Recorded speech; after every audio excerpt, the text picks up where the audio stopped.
Now, here's the latest on a developing story we're following on 7 Eyewitness News at 11. A Connecticut-bound jetliner from Chicago made an emergency landing here in Buffalo today after at least one of the passengers passed out. It was a scary situation for those people on board the plane who tell 7 Eyewitness News it felt like the airplane took a nosedive with no warning from the cockpit. 7 Eyewitness News reporter Ed Ranch is live at the Buffalo airport tonight with more. Ed? And Keith, this is the plane that made the emergency landing here in Buffalo earlier today. It's still unclear what forced it to land, whether it was a medical emergency or in fact a pressure problem in the cabin. Whatever the cause, it's clear people on board were clearly shaken.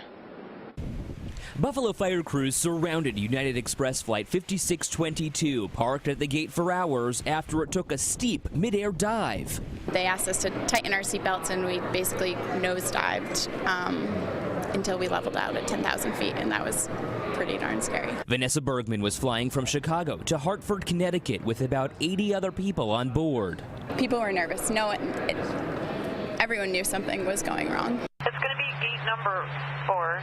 Inbound flight, unknown medical problem. A passenger had passed out shortly after takeoff. A spokesman for SkyWest Airlines operating this regional flight says the plane landed because of a medical emergency. But Bergman says there's more to this story. Things started to get a little more panicky, and it seemed like that there was some emergency that was happening that wasn't just because of our medical, and they said there's a loss of cabin pressure. The FAA says the crew in fact reported a pressure problem and declared an emergency. But SkyWest says there was no problem with any equipment on board, no problem with pressure in the cabin, and the oxygen masks never dropped.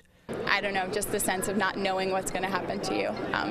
I don't even know what the feeling of, I can't even remember if I was flying forward or being pushed back. I just remember kind of a sense of calm just coming over me at that point in time. Calm after the plane landed about 11:40 this morning. Passengers were put on a replacement flight bound for Connecticut late today, but Bergman refused to get on, instead renting a car and driving to her final destination.